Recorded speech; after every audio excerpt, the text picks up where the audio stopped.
San Francisco 49ers traveling to Houston to take on the Houston Texans here.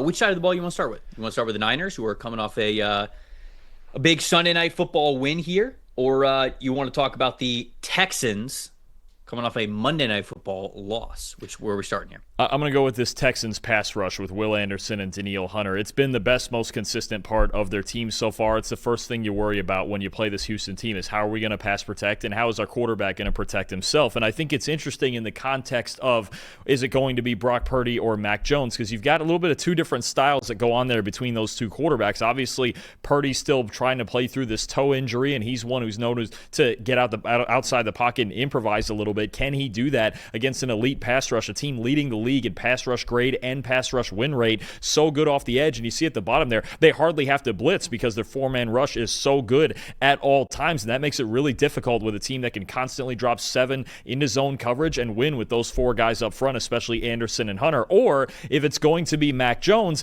then we've talked before this season about the very low average time to throw, his ability to get rid of the football and see things quickly and just get it to the right spot. That would play a big factor in this game too. I think the 49ers would have a chance to win with either quarterback, but for both of them, it's going to be about mitigating this pass rush that has been so good. It's really been the best part of Houston's team this year. Yeah, on the Texans side of things, we've talked about this a lot, so I don't want to sound too much like a broken record, but Woody Marks has been able to play pretty well for them as the main ball carrier over the last couple of weeks. But then this past week against the Seahawks specifically, I understand it's a late night. You're traveling to Seattle. You're taking on one of the best teams in the NFL.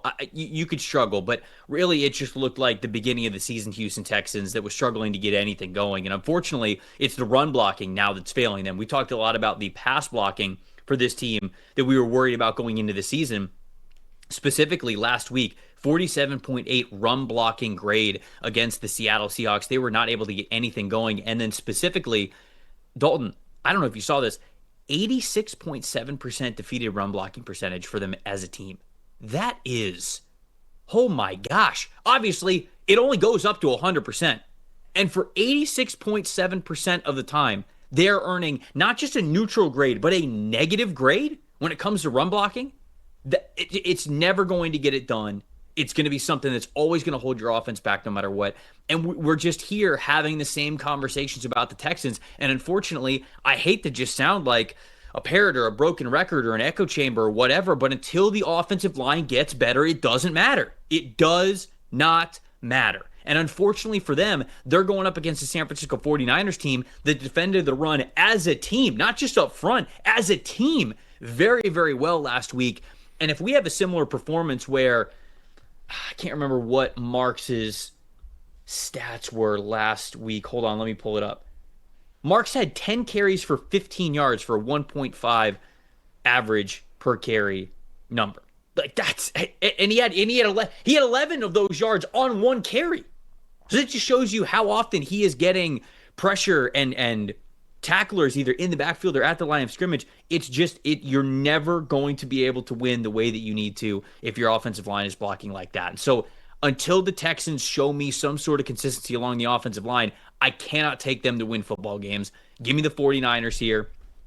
I will take them 20-14. That's the score that I'm going with. Vegas has this one a lot closer. Vegas has the Texans actually favored in Houston by 1.5.